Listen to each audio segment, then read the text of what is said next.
in case you were wondering.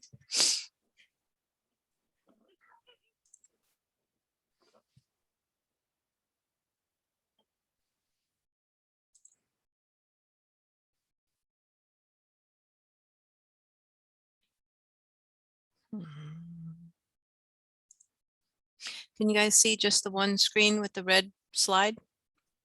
Yes. Okay, Yes. good. All right. Yes. Yeah.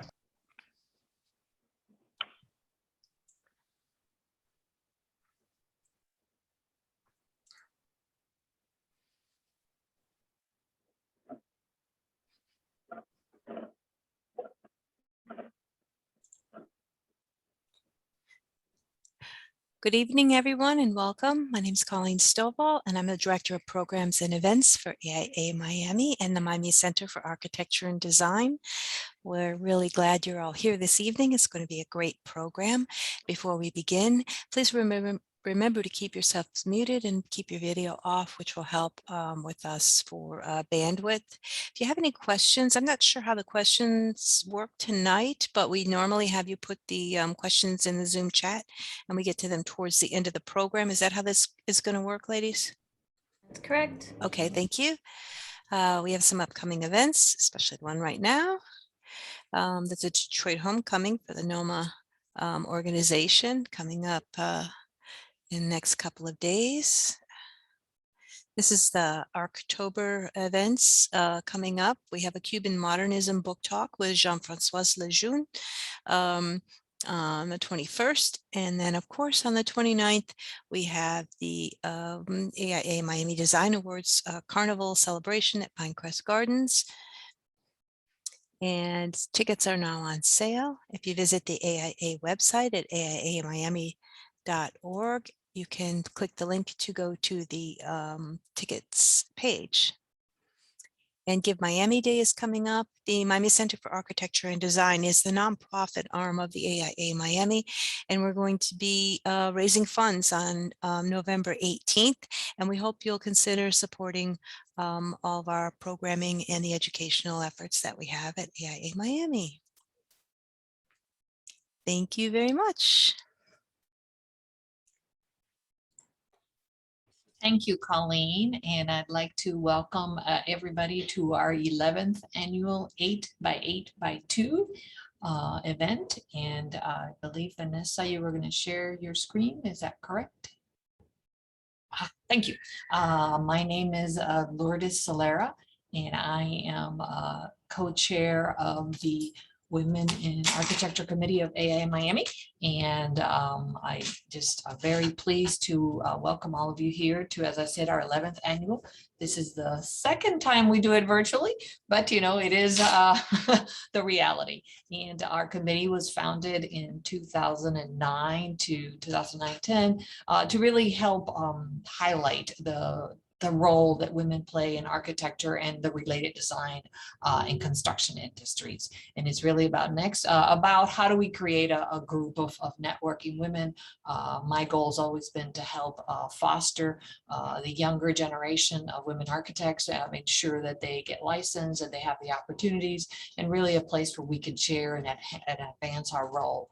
It's about changing the perception of middle-aged white men to a more diverse and a non-specific image per self. Next. And so we've recently implemented a Women in Architecture grant. A lot of the funding that we have collected over the years, our goal really was to collect money so that we can provide grants to women to help them in their professional development. Last year was our first time that we were able to do that. And so we in fact have several of them. Hopefully, I'm not sure if they're all on the list on attendee, but we had our first winners last year, and we will be announcing this year's winner at the gala in a couple of weeks at Pinecrest. So, and I apologize if I mispronounce your name. We have Ebeji Ejewiri, and I'm sure I did it wrong. Stephanie Alvarez, Lorena Knicksvig, and I know that one I did wrong too, and Terry Watson who is actually one of our speakers.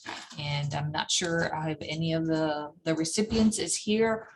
tonight, except for Terry, and maybe they can spend 2 seconds to just say, what they've been up to since they received the grant. And maybe we start with Terry because I know she's here. Hi. Hi, Terry. Yes, I was one of the recipients last year, which was of great help. I was able to pass an exam since I received my award, and so now I still have 2 exams left. Still in the process, but it's been a great asset to my journey. So Lorena has also joined us. So if you're done, Terry, Lorena, you can speak a little bit about your experience. Yes, thank you so much. Thank you all for your support and for this scholarship. I mean, it really meant so much to me. Not only for the financial asset, which helps definitely buy more and more study materials, but which there's never enough study materials, right? But it was also the support and the recognition that really helped me get through it. And I'm happy to say that I did pass all of my exams. So I'm now a licensed architect. And thank you. And also kind of did my lead AP as well. So it's been a year of studying, but it's been so great. And I'm so grateful for all of your support. Thank you so much. Excellent, congratulations. And now if we could just mention a couple of events that are coming up that are being done by the Women in Architecture group. We have in a couple of weeks, we partnered earlier in August with Women in Architecture in New Orleans, our design and practice exchange, and the Saturday event, which was mentorship. Had to be rescheduled because of a lovely hurricane that decided to visit New Orleans. I'm sure you guys all recall. And of course, they had no power, so that's not very effective. So we are hosting it on Saturday, November the 6th. So if you had signed up for that, please join us, and I'm sure you'll be getting information. And even if you didn't sign up, by all means, if you're interested in joining, there will be, the mentors are both 4 people from New Orleans and 4 people from Miami. And it's really like emerging professionals, more seasoned like me, mid-level career, and recently grads. And that way there's a mixture of people. So November 6th from 9 to 12:30, and obviously the Central Time. So we start at 10. They start a little bit earlier than we do. And then the next event that we have after that is something that Elizabeth Camargo, who's on our committee, as well as she's co-chair of the committee with me. We've been dreaming to do this for many years, start getting a WIA chapter at all the components in the state of Florida. Orlando, Tampa, and Miami have one. So this is kind of the mashup. Orlando took the initiative, which was wonderful, to create this event that we'll be hosting on Thursday, November 11th via Zoom, the venue that we've been using a lot recently. And it's we really looked at the topic, and it would be sort of innovative construction materials. We really wanted to highlight people that are doing things that are slightly different, sort of per se. And so we hope we can see you on November 11th at 6 o'clock. And with that, I would like to introduce Vanessa Smith-Torres, who is chair of the event today, 8 by 8 by 2, and also happens to be Nomas South Florida president. And Vanessa, the floor is yours. All right, thank you. So similar to WIA, NOMA is the National Organization of Minority Architects, and it was founded to really foster and diversify the profession. So it is a national organization with chapters throughout the country, and the South Florida chapter was restarted about 2 years ago, and it's about advocacy, outreach, and changing the demographics of the profession. So our members work to, again, foster those relationships, foster communications, and really elevate the voice of minority architects. And as was mentioned earlier, we do have the national conference starting this week. So starting Wednesday evening, the national conference is hosted by the Detroit chapter, and you can attend virtually, and tickets are still available. And several of us here from the South Florida chapter, myself, Nadine St. Louis, our vice president, and Naomi Harrison, who is our treasurer, are going to be speaking at the conference. And so some of the events that we've had throughout the throughout the year include partnerships with other chapters to create Inside Voices Black Thoughts, which is a conversation and a dialogue about a lot of difficult issues that we don't normally see or really bring up. Another thing we were able to work on is a project pipeline program that really introduces minority youth to the architectural profession. And that was something this summer that we partnered with other chapters in the region. And this is important because I'm sure you guys have seen this graphic. I'm sure you've seen these demographics that out of the 116,000 licensed architects, the Black total is only 2%, and the Black female total is only 0.5% less than that. And a number that I've really struggled to find is the Latin female total. So Latinas make up, I've seen anywhere between 2 and 1%. So really elevating those numbers and elevating the voice of minority architects. And does anyone know what tomorrow is, other than the start of the NOMA National Conference? Any guesses in the chat? Equal Pay Day? Yes, Latina Women's Equal Pay Day. Naomi knows me well. That's like your favorite day. It's taken this long into 2021 for Latinas to make what a white man made in 2020. So these are all important things to know and all important things to talk about. So we're gonna kick it off with elevating the voices of minority women here today, because this is what an architect looks like, right? We're not all Le Corbusier, old white dude with the round glasses. We come in all shades, we come in all sizes, and we come in all genders. So I'm really excited. Here at the 8x8x2, we have 8 women who are sharing 8 slides of 2 of their projects. So in 4 minutes or less, and I will be keeping time, they're gonna share some projects and discuss some of the satisfactions and challenges that they faced. These are our speakers today. And, as president of the South Florida chapter of the National Organization of Minority Architects, I will be stepping down at the end of the year. So I would like to introduce Nadine St. Louis, our vice president and president-elect, who will be stepping up in January. So Nadine will be helping me introduce each of our speakers. So Nadine. Thank you, everybody, and welcome tonight.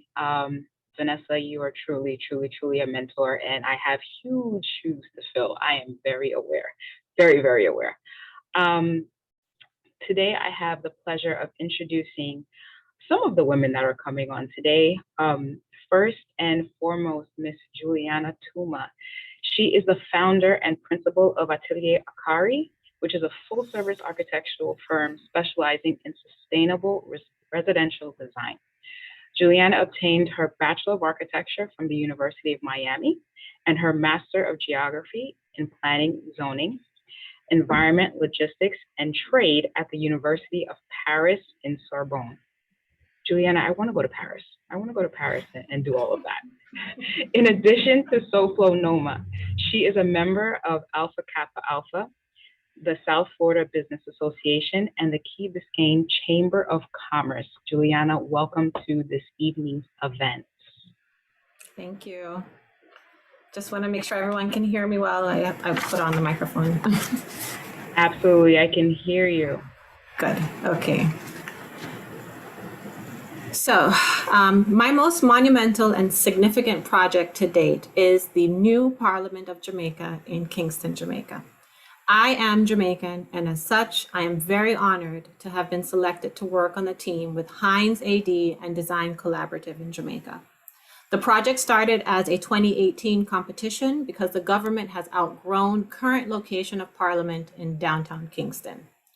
The new location of Parliament will be at the largest open space within Kingston, also known as National Heroes Park. The park was originally created as a horse racing track and is around 50 acres. Next slide.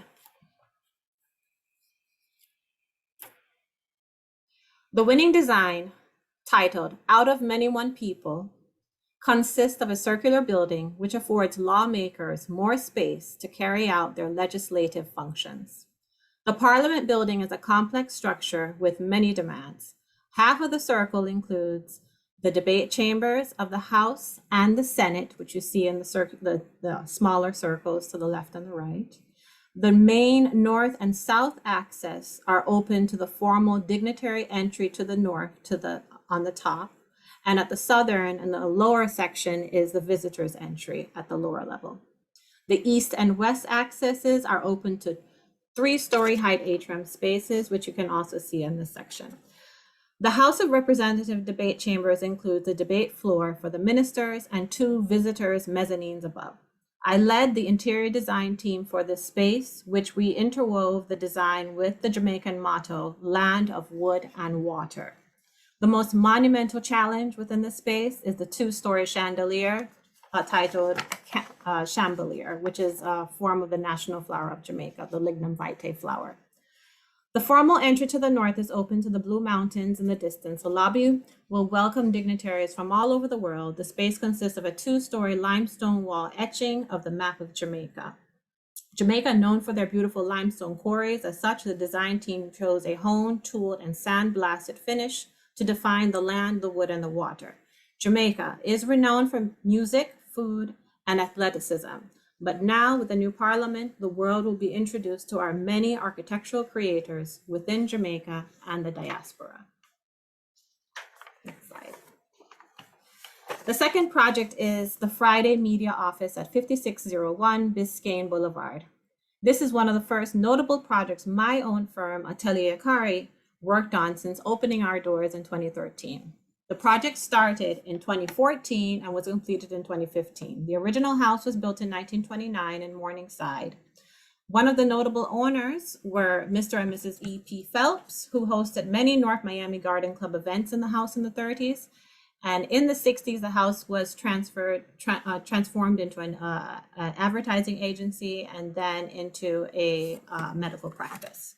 In 1979, by variance, they received their variance for the medical practice for a women's clinic. And during this time, the house lost a lot of its Mediterranean revival details, such as the French doors, exterior railings, casement windows, and the staircase rounded window was enclosed.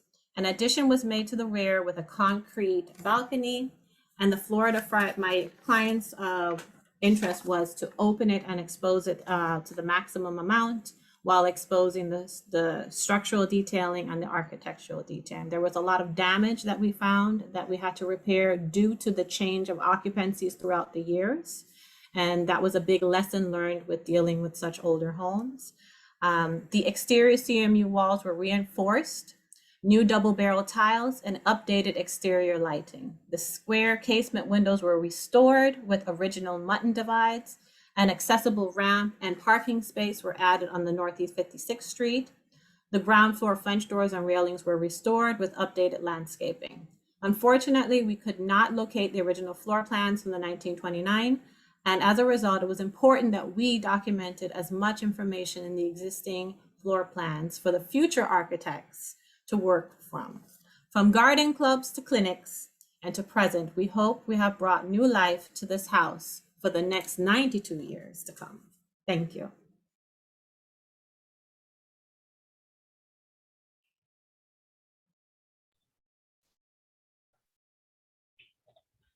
Sorry, guys, I'm going to do that thing. Can you guys hear me? Because I'm not sure if my mic is on. Yes?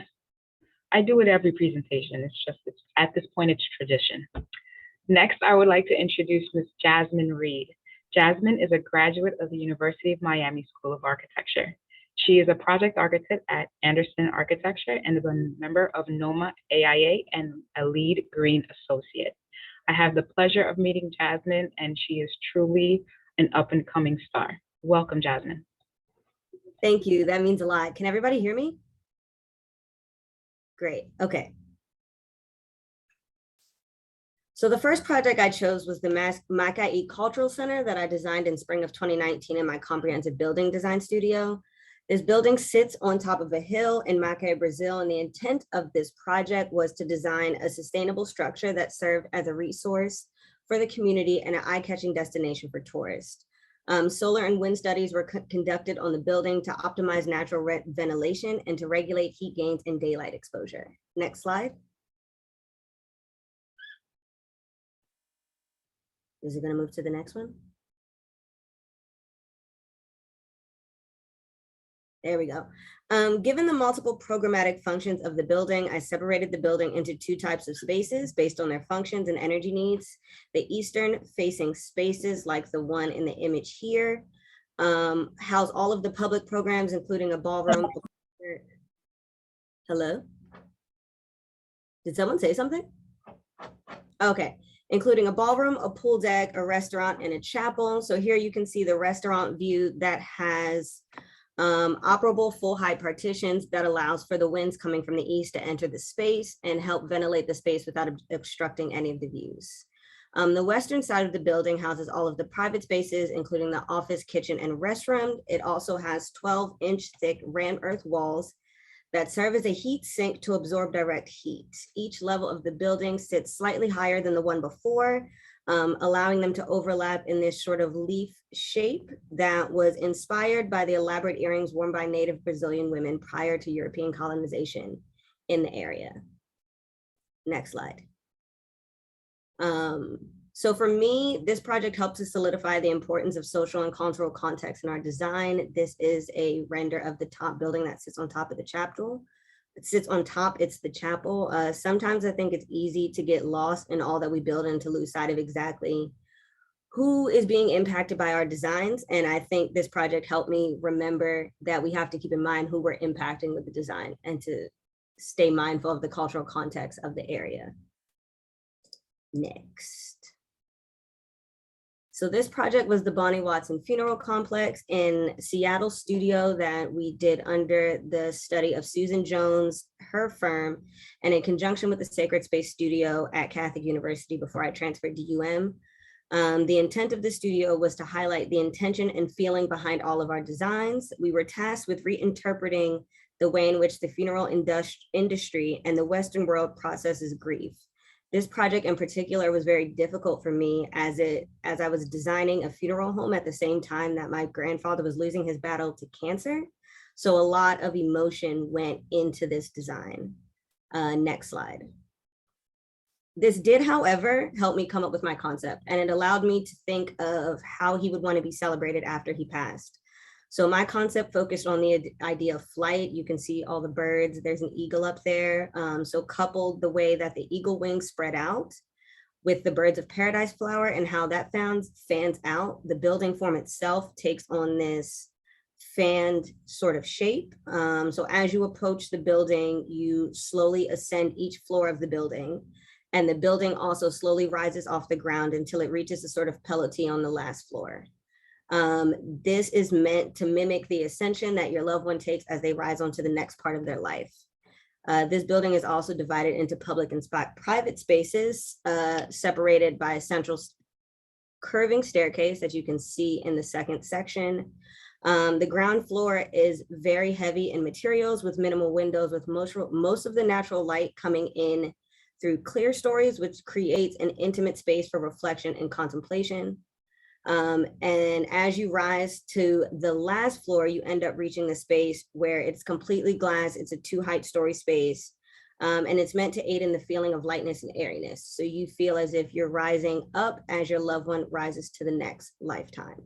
And this helped, I picked this project because it made me realize that we aren't just students, that we have lives outside of this. And one of the things I want to do is teach when I get older. So I want to make sure that I remember that my students also have things going on outside of just studio project, and that might actually affect them and it might affect their design. And that's important to understand, that our students aren't just students, that they're people too, and they have things going on.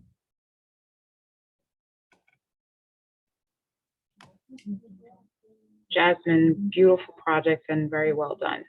Thank you. You're welcome, you're welcome. I would love to introduce our next speaker, Miss Andrea Lira. Andrea is the president of Nomas at the University of Miami. She looks forward to becoming a licensed architect, and I can speak for everybody and say we look forward to that for you as well. Now she looks forward to being a licensed architect with a specialty in cultural performance in space and design. Andrea has ambitions to have her work displayed around the world and charter a school that continues beyond her lifetime. With a minor in music, Andrea is also involved in the American Institute of Architects students, AIAS, Students of Classical Architecture, SCA, and the Voice of University of Miami. She is in the music sector. Now, Andrea is a talented architect, and we look forward to your project and what you have coming in the future. Ms. Lyra, please show us your work. Thank you so much. So the first project I'd like to begin with is Bahamas House. This is a student project set in Abaco Island, Bahamas. I have the corner lot in the central space, and because of the location of the front, I wanted to create a live-work residence that also doubles as a dance studio, because since this community was developed for displaced Haitians after the Hurricane Dorian, I wanted to include a part of the culture, which I think is so important, which is dance, and to bring that into the centralized space. So because it's dance, as you walk in, the spaces become a sort of choreographed dance for the people entering. There are changes in elevations and changes in directions, and you're moving through each space where the circulation becomes very, very important. There are two main studios. There's the street front studio and the northern studio for more private dances and rehearsals. Because it is on the street, I included a loggia to protect walkers from the sun, from the rain, and I also included a stoop for them to sit at. On the second level, there is a private residence for the instructors. So I wanted to make a connection from the street for people walking by so that you could see the people dancing, you could sit and communicate and in between classes on these steps, on the stoop. And as you move farther in, the courtyard becomes much more privatized. You can see in this drawing the division of space and the changes in elevation. And in the upper right corner, you can gain an understanding of how it would feel to be inside of that dance studio. Next.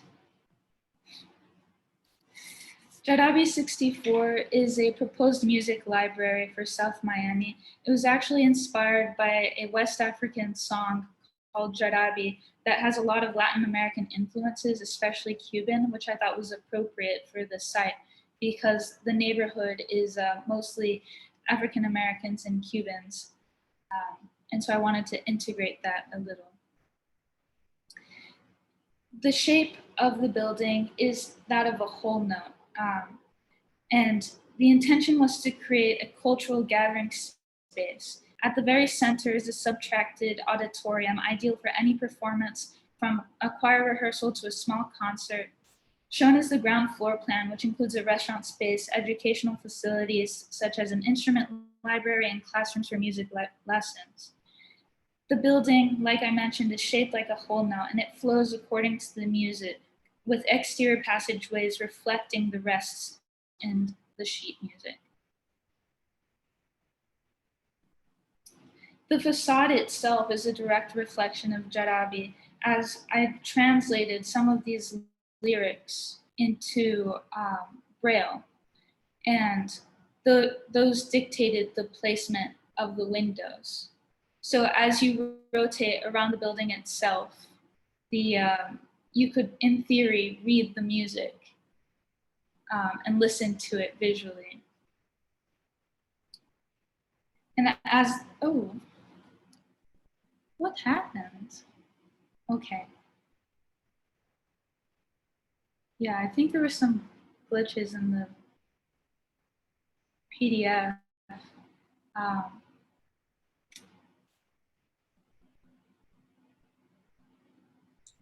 It's okay, just, do the best you can presenting whatever it was. Right, well, basically, as the sun passes through each of the windows, it projects onto the interior walls, which means that the music is not only heard through sound and seen and touched, but it's also experienced through light. And that is all. Thank you.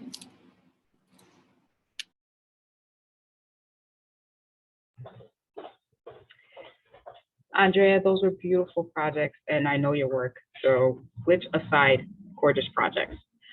Next, I have the absolute pleasure of introducing a very good friend and someone who I look, very dearly at, Miss Hajer Abdul. Now, Hajer, I went to school with Hajer, so I know her work. Hajer is someone to definitely look out for. She is a designer at MC Harry and Associates, an architectural firm with over 60 years of award-winning experience. I think you've heard of them before. MC Harry is a great place to work. Hajer graduated from the Florida International University with a master's degree of architecture, and art and design have always been a part of her upbringing. But the decision to study architecture actually came later in her 20s, when she unexpectedly stumbled upon the knowledge of what it means to become an architect and the importance of this profession. I agree with you, Hajer. It is definitely an important profession. I look forward to seeing your work. Thank you, Nadine. You can hear me? First, I would like to thank you for this incredible opportunity and to thank those who have joined us today. The first project I'm presenting is a design I did for the city of North Miami Beach while attending Florida International University. The city reached out to the school to have selected students participate in designing a bridge that would replace an existing one. The existing bridge only catered to vehicles, but the city wanted to have us incorporate pedestrian spaces that would allow gatherings and activities. Next, please. The inspiration for this design came from the symbolic Florida palm trees, and as you can see, the shapes and shadows of the design are greatly influenced by the tree's branches, characteristics, and movement. Next, please. Part of the requirements was to present the city with physical models, and for me, it was important to implement a lighting feature that would make the model interactive and exciting. Next, please. The second project I'm presenting is Armbruster Park. This project is designed by MC Harry for the city of Miami. It is a community center and resilience hub that will replace an existing community center on site. The neighborhood is located in a well-known for its residents with Bahamian heritage. Next, please.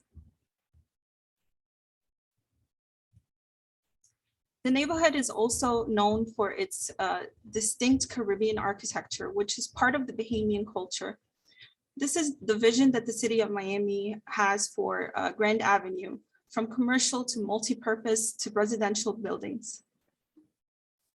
Next, please. Armbruster Park was my first experience working in an architectural firm. It has extremely opened my eyes, and I got to witness the process of reaching construction documents for the very first time. Next, please. The design of Armbruster is Caribbean architecture with a modern twist. Incorporating the louvers in the entryway and the tower give that building a dose of modern elements without overpowering the overall design. Next, please. The two projects I presented today represent two very different stages for me. I presented the first project in black and white to represent the stage I was in emotionally and professionally at the time. I struggled with myself and had a lot of self-doubt, and it was difficult to truly appreciate that moment.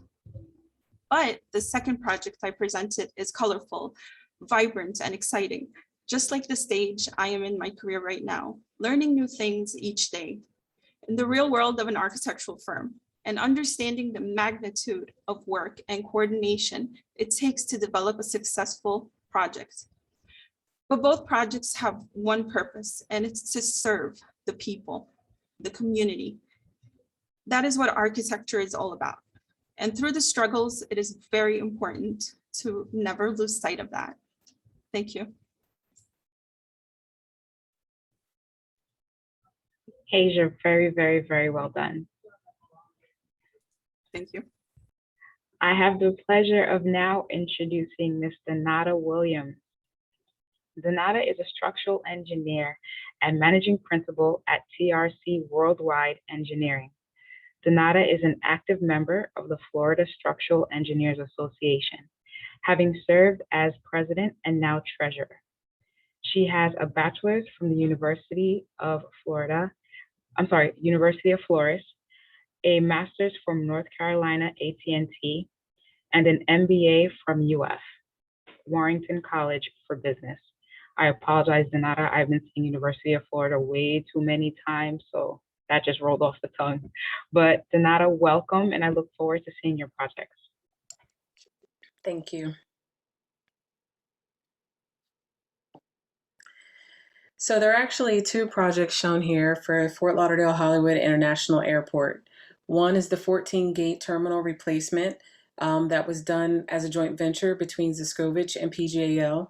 And the second is the FIS Federal Inspection Services building that was done with the CAI. But I'll focus on the 14-gate terminal replacement. Next. The major emphasis in airport work is that the airport must stay fully operational during construction. So with that, this is probably the longest project I've ever worked on, in that it took about 10 years in 5 phases of construction. The first phase was enabling, which demolished some existing structures that were going to be in the way of construction and added additional egress to the terminal that had to remain functional while we were building. The next phase was the west phase, which was 6 gates and the connector bridge to Terminal 3. The third phase was the east portion. And then the next phase was to demolish the existing terminal that was between the east and west phases, and then build the central phase connecting the two, which resulted in what you see here, the 14 functioning gates, as well as the connector bridge to Terminal 3. This is the international terminal. So there within it are the sterile corridor and sterile bridge that allow passengers to go straight from the plane into customs, which is why the connection between Terminal 3, where JetBlue is, was important in this project. Next.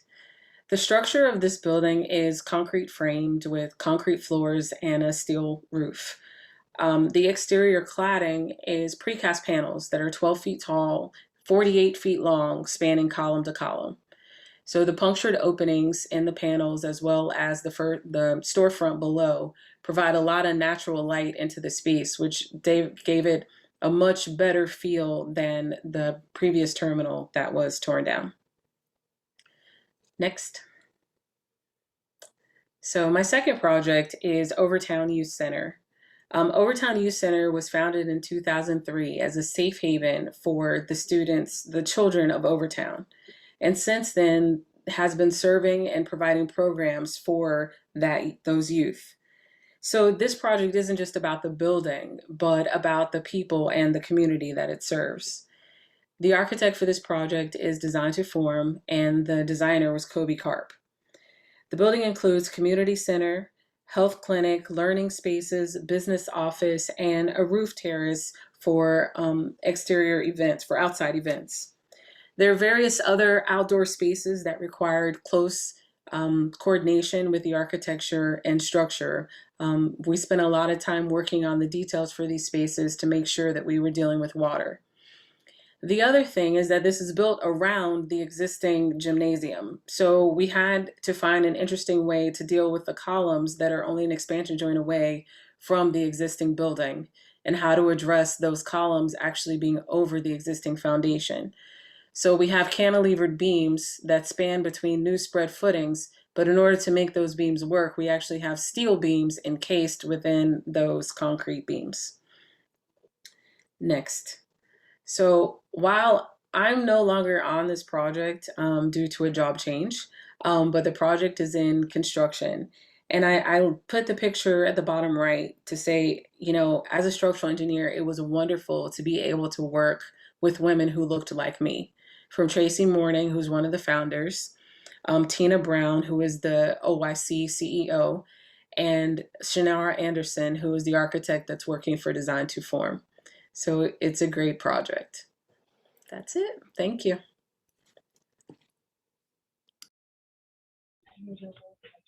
Those were really, really cool projects. But 10 years is a long time to look at the same set of construction documents. I applaud you. I really, really do. But great job, Donata. Great, great, great job. Next, I have the pleasure of introducing Jerica Arias.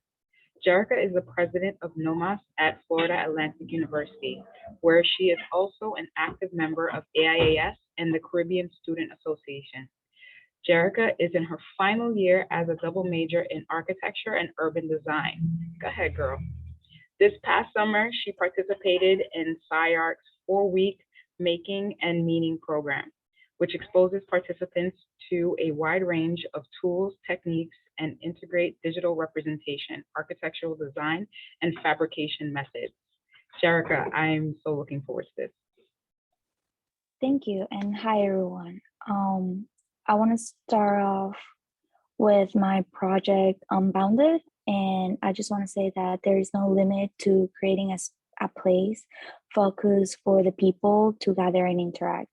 And one thing that caught my attention when I first visited New Orleans for my Design 6 class, right before COVID started and everything went crazy, it was how regardless of the day, or the time, or however the weather was, there is always something going on, and there is always that life going around New Orleans. And that movement of people interacting with the space was my design driven force. And mimicking those angles from the movement was the main character for my design volumes. These paths from pedestrian and vehicular movements were the angles to those volumes. And the connection was intended to create a bridge between the private and the public spaces seen throughout the whole area around Lee Circle, which is where my site is located at. Next. My intent with the separation of the volume was to keep the balance of private and public from the amount of people that reside and visit the location, since it's such a busy area for every festivity. And with programs such as cafe and exhibition place, and offices even, there is an attraction created for everybody that will come in interaction with the site, regardless of your needs. Next one. So circulation has been a continuous path created on site, as one can go around and through the site through an adaptation and connection of volumes. These two can be connected through stairs and ramps, not only by program or by people or by material, but one can be connected with no interruptions. Next one, please. I also took part this summer of a workshop for Raleigh, North Carolina studio, in situ studio. It was called a Real Matters workshop. And this project is focused on people and movement through flexibility to address an issue that is seen throughout the country.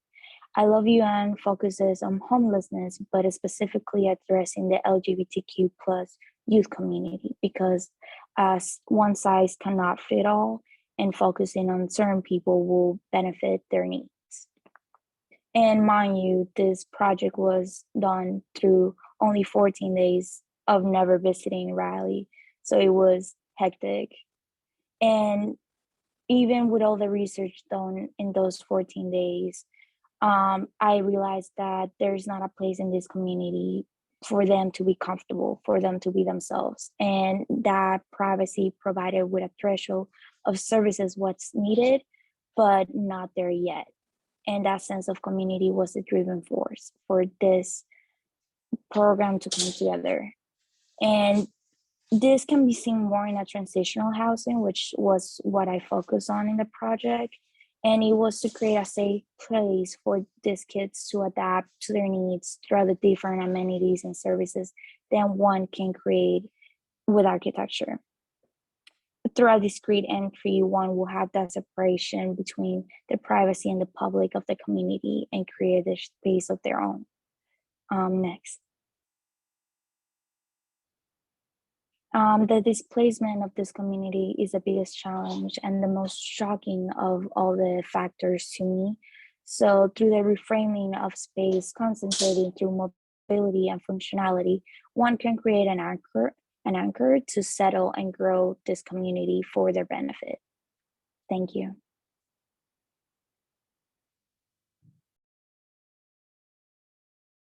Jerica, can you come do my renderings for me? Just take over my renderings. It's completely fine. Thank you.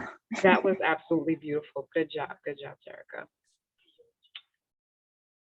So next, I have the pleasure of introducing my very dear friend, my girl, Miss Terry Watson. Terry is the founder of Yen Studio in Miami.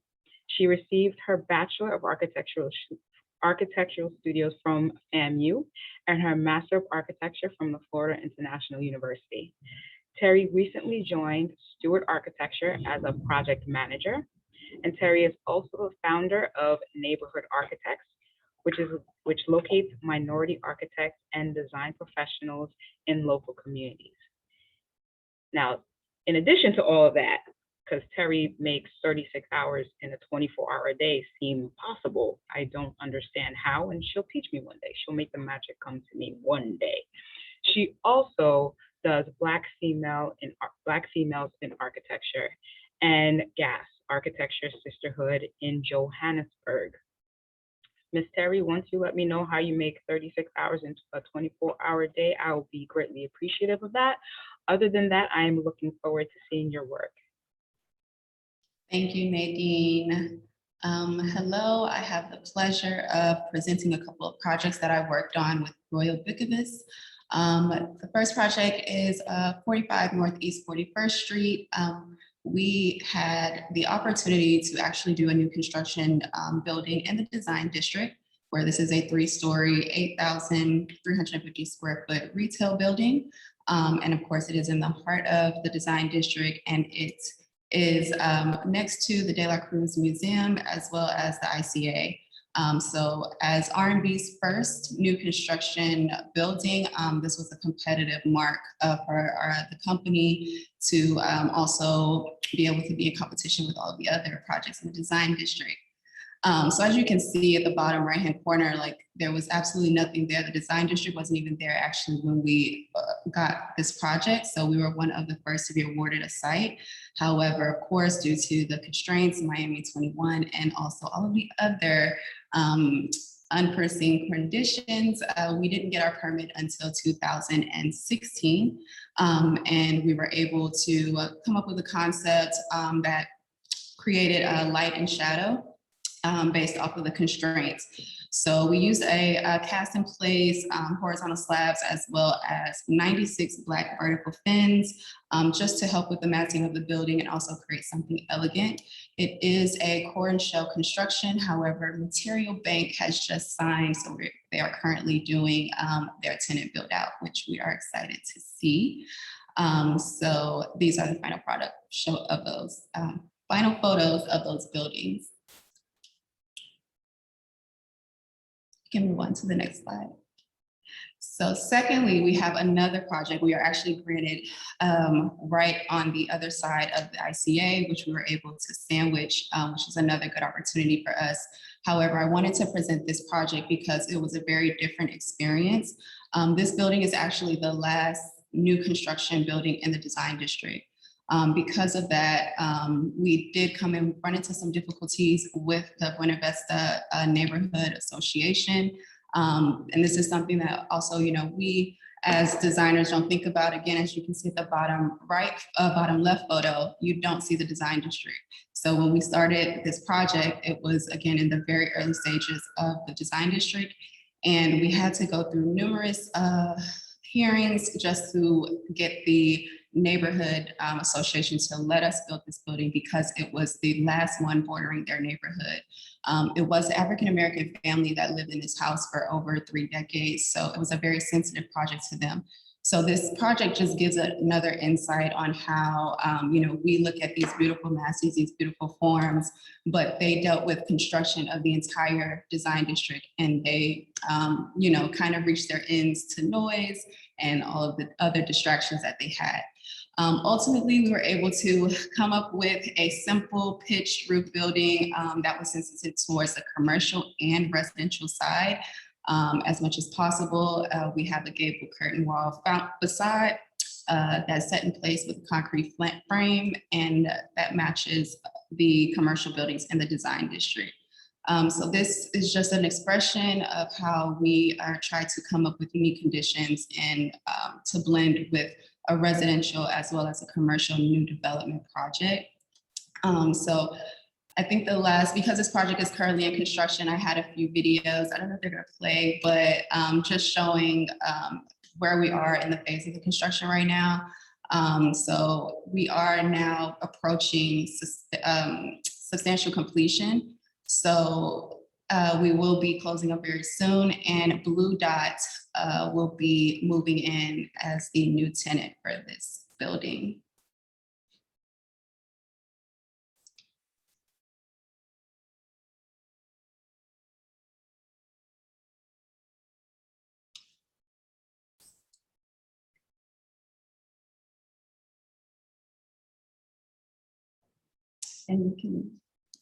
And that is it for me.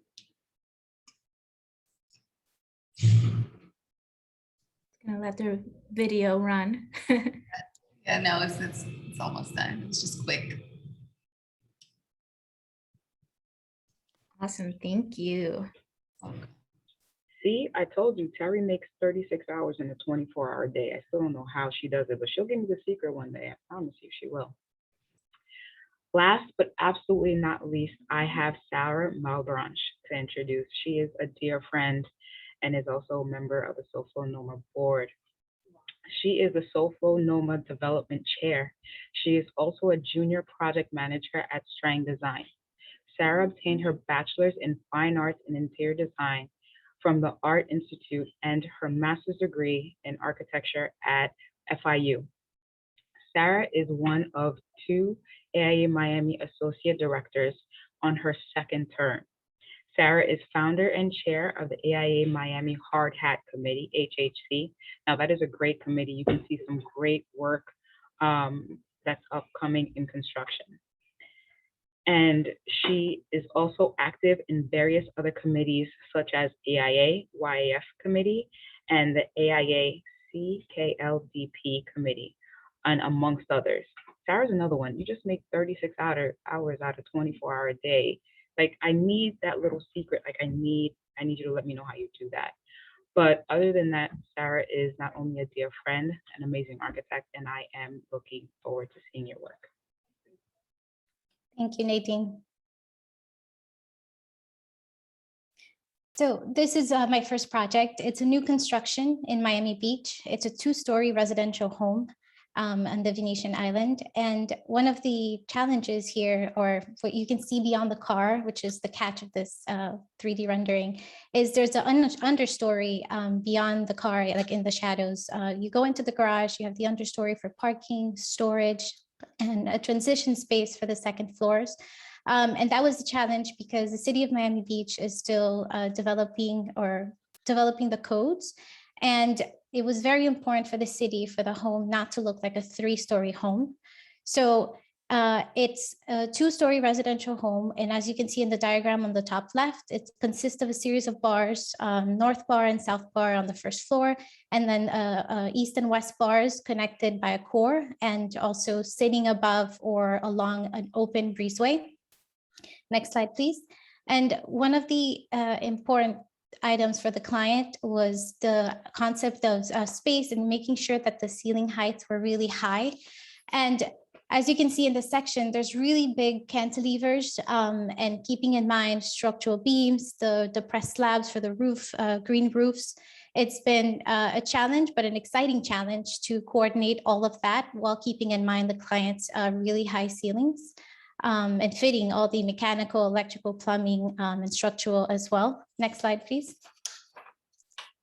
So this project, and that's something that I'm very happy to be a part of at String, is all my projects actually incorporate all the 3 divisions at String Design, which is architecture, landscape, and interior design. And I feel very fortunate to be part of a project because I really think that, you know, doing a house like this, it's really the sum of its parts, right? So you can't have, if you were to strip the landscape out of this image, I think that, you know, the house, it wouldn't look the same. So being part of those 3 divisions is definitely something that I love being a part of. But it also brings its own sets of challenges. Since we have it in-house, it creates, you know, it requires a lot of close coordination and more a lot of dedication and time, but that's always something that we're happy to do with such a great team that we have. Next project, please. So this is a second project that I have, and it's also in Miami Beach. And the first project, along with this one at String, we use a lot of keystone, a lot of natural materials. And so this particular one is, and I'll dive right into some of the challenges and you know, good challenges that we've had. If you see in between the first and second floor, it sits above a recessed band, which is, the intent is to make the second floor almost floating, but it also creates its own series of challenges for the structural engineer and for the structural columns to be placed in the home. And the clients they're very particular, and their privacy is really an issue for them. And if you can see at the bottom detail, we are implementing a lot of recessed concealed gutters. They don't want to be able to see anything protruding from the roof. So that's something that we're implementing and coordinating with the roof drain and structural. So again, the coordination is a big, heavy element.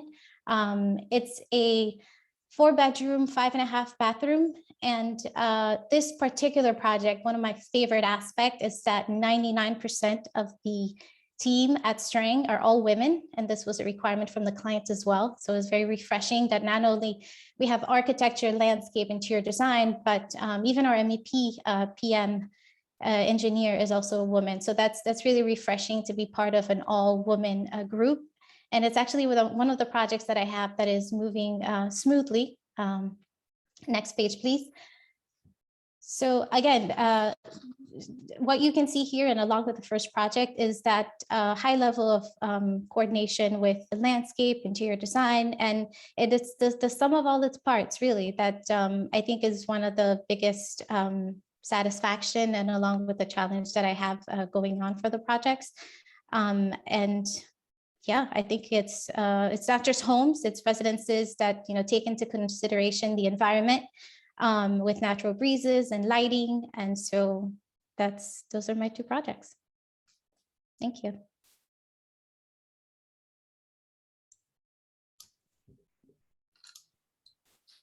Awesome. Thank you, Sarah. Thank you, everyone. Thank you so much to all of our speakers.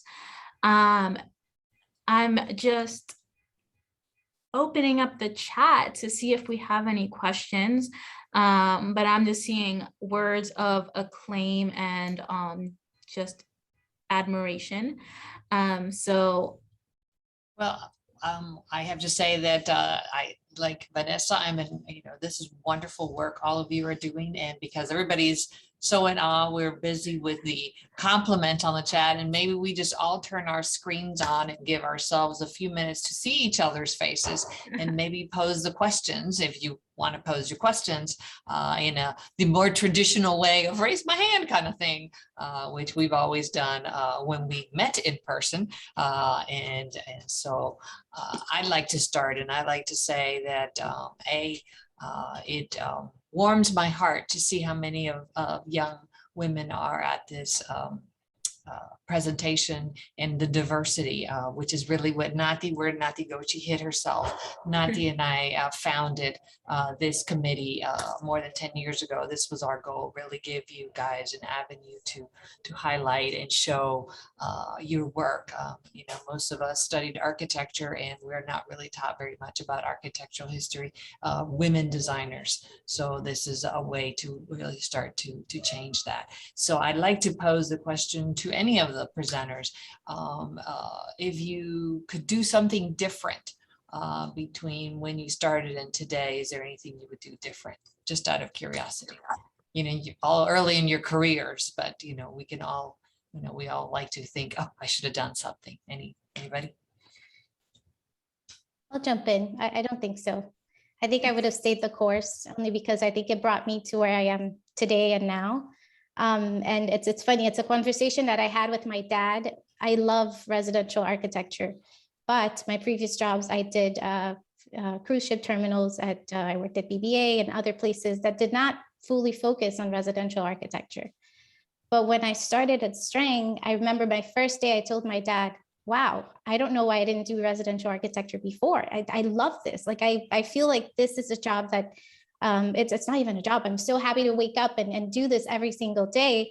And he goes, well, yes, I knew this. And I go, well, you didn't tell me anything. And he said, well, no, you had to go through your path. And I'm happy I did, because then when I got to this moment, it then was a big aha. And I think, I wouldn't have changed a thing. Yeah. That's awesome. Well, I was actually admiring the work, and I was like, I don't have it in me to do residential, so I'm glad somebody does. Oh, yeah. The only house I ever did was my mother-in-law, and I said, never again. I'm just in awe as well as to from the students to the emerging professionals, even to Donata being a seasoned professional, how we don't often find these opportunities in academia, and oftentimes projects are driven by developers and by the dollar signs, right? So having these moments of cultural connectivity, I admire the students who are engaging in that at such an early stage. And I think that's wonderful to be able to do that. It's nice to see that these students can see that there's a structural engineer that can put their creations together, because yes. Honestly, your design is only as good as the structural engineer that can put it together and not make it fall down. So, thank you, Janata. I was definitely thinking about that as I was watching. Now, how would I make that work? So the importance of the entire team. I loved, that everybody had such a take on emotions and humanity, not just humanity of the people that we were working for, because humanity has to do with us also as the architect, and the community, and just the connection of all these different things. I was blown away by not any of these projects looked like the other at all in any way. I mean, it was just all very different types, even in the construction typology and so forth. So very beautifully done. Well, no, it's very Elizabeth? interesting to see how diverse the presentation was. I think the nature of the projects and the way your heart were in the projects from the different presentations and the nature of them was very striking. And this is one of the events that's usually, it's one of the closest to my heart, because first we give the opportunity to younger architects to show their work. And usually younger architects don't have that much of an opportunity to be out there and speak in the public and do presentations because you're in the beginning of the career. So this event gives the opportunity to that. And I was really amazed to see how different the experiences were and the challenges and the successes we all faced in the different projects and with the different firms you have been working. So if you could give any suggestions or advice to the younger architects in the group here, what would come to you first? And I'm not going to put an order, but whoever wants to, don't jump all at the same time. But if you want to share with us, that will be great. And if nobody raised a hand, I'll call somebody's name. I'll start again. I'll just, I'd say to my younger self to trust your gut. Just, trust myself. Yeah, I would say the same thing. Don't settle for anything. There are a lot of opportunities out there now, and there are a lot of things that can make you happy in your profession. So yeah, just stay true to yourself and you'll be exactly where you need to be.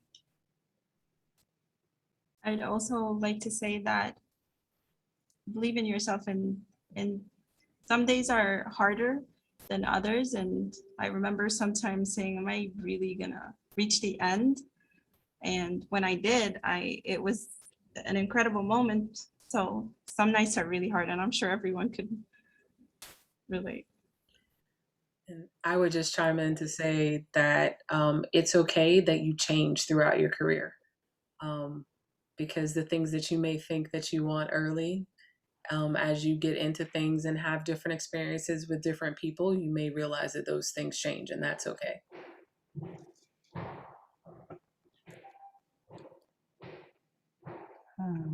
Jasmine, would you like to chime in?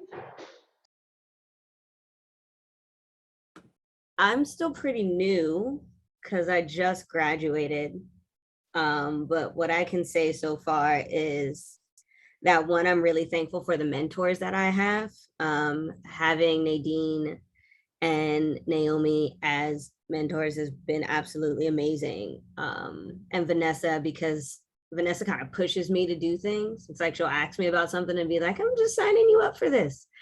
And it forces me out of my comfort zone to doing something challenging. And I'm really happy that she recommended that I do this panel, because I was starting to feel a little stagnant in like some of the work that I've been doing at the firm that I'm at. It's starting to feel very cookie cutter, very cut and paste.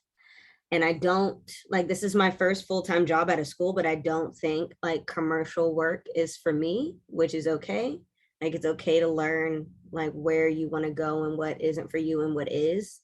But being a part of this program definitely helped to remind me why I chose to do architecture and why I chose to be a part of something like this, like something this big. And just seeing everyone and all of the different projects that we're doing and the different ways that everyone wants to make a difference was really invigorating. So I thank you for the opportunity. Thank you. Any more takers? Thank you. But yeah, Naomi and I are laughing because I do tell people to do things like Nadine. You're introducing everyone today. But I think those relationships are important, right? So sometimes you can get stuck on what you can do or what you want to do or what you feel like you have time to do. But when someone tells you, oh no, you're doing this, you put on your big girl shoes and you get it done. And I think that's, everyone always needs that person on their shoulder saying, no, you will do this.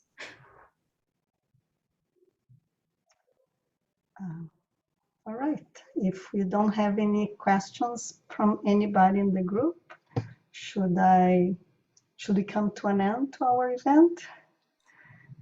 Yes? All right, yeah, it's a little bit past the time, so before we go, I would like to thank you ladies for your wonderful, awesome presentations, and to everybody that attended the event today. Please don't forget the upcoming events. There, besides the two that Lourdes had mentioned in the beginning, on November 6th, we have our mentoring session with the Women in Architecture from New Orleans. So for the young professionals in the group, that could be a good opportunity to have one-to-one chat conversations with seasoned architects from Miami and New Orleans and learn a little bit more about their experience and career growth. On November 14th, it's the joint event with Tampa Bay and Orlando, so it would be a good way to learn from three great speakers about innovative materials in construction. And lastly, I would like to invite you all to join us on November 17th. It would be a fun event and dinner and cocktails where we'll be planning our upcoming year events. So we would love to see you there, to hear your suggestions and how we can better plan to serve you all and bring you to the group and exchange your ideas and learn from you all. So thank you so much for being with us, and hope to see you soon in our upcoming events. And don't forget the awards event on October 29th at Pinecrest Gardens. My business partner who's back there would not appreciate it if I didn't remind people about it. I'm sorry, be a my brain fun is event. already in November. Sorry, Lourdes, my brain is already in November. Not a problem. If you want to join us and help us plan for, we have great ideas for next year, but obviously we need people to carry out the great ideas. Do join us on, as Elizabeth said, on November 17th. You can email me at lsolera@mchara.com, or you can email Colleen and she will track us down so that we can invite you and tell you, participate. We're always looking for new young blood so that we can volunteer them, as Vanessa likes to mention it, which I have been doing for a while. So she finally answered the call. Well, not finally, she answered it several years ago, but she's embraced I it. tracked you down. I showed up my first day of work here in Yes, Miami. you did. And I showed up to a WIA event. I know, it's very exciting, and you still, and I haven't gotten rid of you yet. What am I doing wrong? Just So kidding, check, I'm check playing. the chat if you're interested in joining Women in Architecture. You can contact Lourdes or myself about either of these. If you're interested in joining NOMA, my email's in the chat. But contact either of us. We'll point you in the right direction, or if you have another passion and need to find direction, we'll point you in that direction too. So. All right, thank you all for joining. Thank you, and so much. thumbs up you. for the few gentlemen that joined us tonight. Yeah. Yes. I'm I love that. very happy to have you guys here. Welcome. And just a quick note before we go, everyone, thank you so much again for joining us, and look in your email for an email from me, Colleen Stovall, which will have a link to the recording of this event, and you can share it with whoever you like. I have a short Survey Monkey survey. If you have any other ideas for programming, we'd always love to hear them, or ways we can improve. And then also there's the ticket link to this Design Award celebration if you would like. And with that, thank you so much. Anything else, Elizabeth? Oh, we are good to go. We're good to go. Thank you. Good night, Colleen. everybody. Thank you. Good night. Awesome, Thanks, guys. everyone. Thank Thanks, you. Lourdes. Bye. Bye, everybody. Bye. Bye.